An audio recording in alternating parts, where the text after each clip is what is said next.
ദശകം 12 ശ്ലോകം 7. ഊർധ്വപ്രസാരി പരിധൂമ്രവിധൂതരോമാ പ്രോക്ഷിപ്തവാലധിര വാങ്മുഖഘോരഘോണഃ തൂർണപ്രതീർണജലദ പരിഘൂർണദക്ഷ്ണാ സ്തോത്യന്മുനീൻ ശിശിരയന്നവതേരിതത്വം. ഇതിൽ കഴിഞ്ഞ ശ്ലോകത്തിൽ ഭഗവാൻ ഭൂമിദേവിയെ രക്ഷിക്കാൻ വേണ്ടി വെള്ളത്തിൻ്റെ അടിയിലോട്ട് കുതിച്ച് വലിയ ശരീരത്തോടു കൂടി വെള്ളത്തിനടിയിലോട്ട് കുതിച്ച് ചാടിയതായി പറഞ്ഞു. ഇതിൽ ഊർധ്വപ്രസാരി പരിധൂമ്ര, ഊർധ്വ മുകളിലേക്ക്, പ്രസാരി ഉയർത്തിപ്പിടിച്ച, പരിധൂമ്ര ചെമ്പിച്ച നിറത്തിലുള്ള,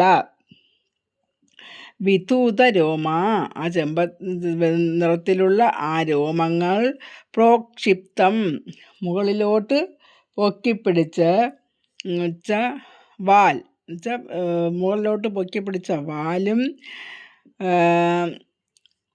വാലധിര വാങ്മുഖ വാൽ, മൂക്ക്, മുഖം എന്നിവ താഴോട്ടും, എന്നുവെച്ചാൽ വാല് മുകളിലോട്ടും വാല്, മൂക്ക്,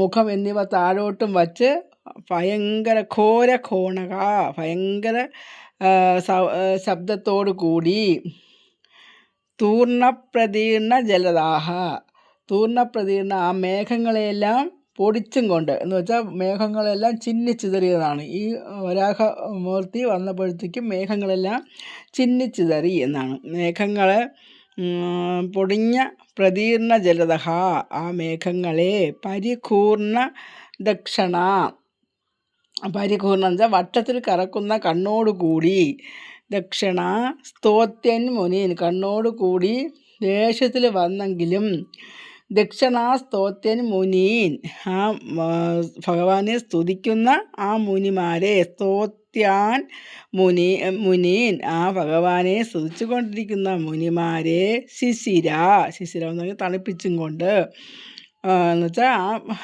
മുനിമാരെ നല്ല സ്നേഹത്തോടെ നോക്കിക്കൊണ്ട് തണുപ്പിച്ചും കൊണ്ട് ഭൂമിദേവിയെ രക്ഷിക്കുന്നതിന് വേണ്ടി ആ വെള്ളത്തിലേക്ക്, എന്നവതേരിതത്വം ആ വെള്ളത്തിലേക്ക് കുതിച്ച് ചാടി, തണുപ്പിച്ചും കൊണ്ട് നെന്തിരുവടി കുതിച്ച് ചാടി എന്നാണ് ഈ ശ്ലോകത്തിൽ പറയുന്നത്. എന്നുവെച്ചാൽ ഇത് ഈ ഭഗവാൻ വാൽ ഭാഗം ചെമ്പിച്ച വാല് മുകളിലേക്ക് ഉയർത്തി,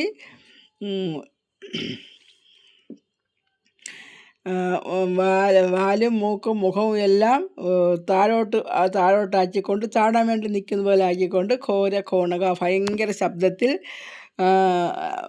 വന്നപ്പോൾ ആ ജലത മേഘങ്ങളെല്ലാം പൊടിഞ്ഞു പോയി എന്നാണ് പറയുന്നത്.